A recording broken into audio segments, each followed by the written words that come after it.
নমস্কার, মিমি আর্ট ব্লকের পক্ষ থেকে আজকে আরও একটি নতুন রেসিপি নিয়ে চলে এসেছি। রেসিপিটি প্রায় সবার বাড়িতে হয়, তো চলো আজকে দেখে নেওয়া যাক কি রেসিপিটি আমি করতে চলেছি।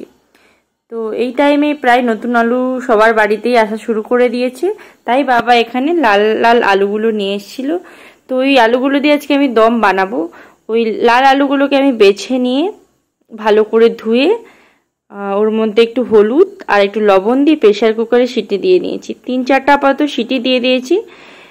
আর দিয়ে এখানে দেখুন ভালো করে আলুগুলোকে ছাড়িয়ে নিয়েছি, ছাড়িয়ে রেখে দিয়েছি। এদিকে মশলার জন্য আমি নিয়ে নিয়েছি 2টো টমেটো, 3-4টা পেঁয়াজ, আর নিয়ে নিয়েছি 10-12টা মতন রসুনের কোয়া, আর নিয়েছি 2টো মতন আদা ছোট সাইজে নিয়ে দেখুন আমি পেস্ট করে নিয়েছি। এখানে পুরো পেস্টটা আমার রেডি হয়ে গেছে। এবার পালা আমার তেল গরম করার। অল্প পরিমাণ মতন তেল নিয়ে নিয়েছি, তোমরা চাইলে এখানে বেশি তেল অ্যাড করতে পারো।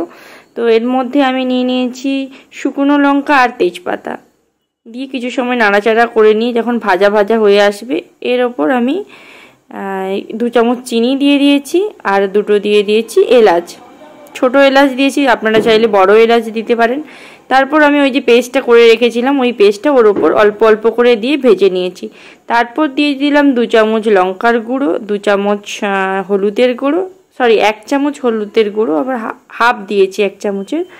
তারপর ওই সেদ্ধ করে রাখা আলুগুলোকে দিয়ে কিছু সময় কষিয়ে নিয়েছি। এবং মশলাটাকেও তোমরা কিছু সময় কষাবে, যত সময় না তেল ছাড়তে শুরু করে তত সময় তোমরা কষিয়ে আলুর সঙ্গেও কষাতে পারো, শুধু কষাতে পারো। তারপর আমি এখানে একটু গরম জল অ্যাড করে দিয়েছি, দিয়ে দেখুন আমি একটু লবণ অ্যাড করে দিচ্ছি। আপনারা আপনাদের পরিমাণ মতন লবণ অ্যাড করবেন। এখানে আমি সানরাইজের 2টো মশলা দিয়েছি টেস্টটা আসার জন্যে। এখানে মিট মশলা দিয়েছি আর গরম মশলা দিয়েছি, আপনারা আপনাদের পরিমাণ মতন দিয়ে দেবেন। যেহেতু এটা মাংসের ঝোলের মতন করে রান্না করছি দমটা, তাই আমি এখানে মিট মশলাটা অ্যাড করেছি, আপনারা চাইলে স্কিপ করে যেতে পারেন। তো আমার রান্নাটা হয়ে গেছে, দেখুন এরকম মাখো মাখো করে করেছি যাতে একটু টেস্টটা আসে, বুঝতেই পেরেছেন। এটা রুটির সাথে, লুচির সাথে, ভাতের সাথে, এমনি মুড়ি দিয়েও মেখে খেতে খুবই সুন্দর লাগে। ভালো লাগলে অবশ্যই লাইক, কমেন্ট এবং শেয়ার করুন, এবং অবশ্যই সাবস্ক্রাইব করতে ভুলবেন না কিন্তু।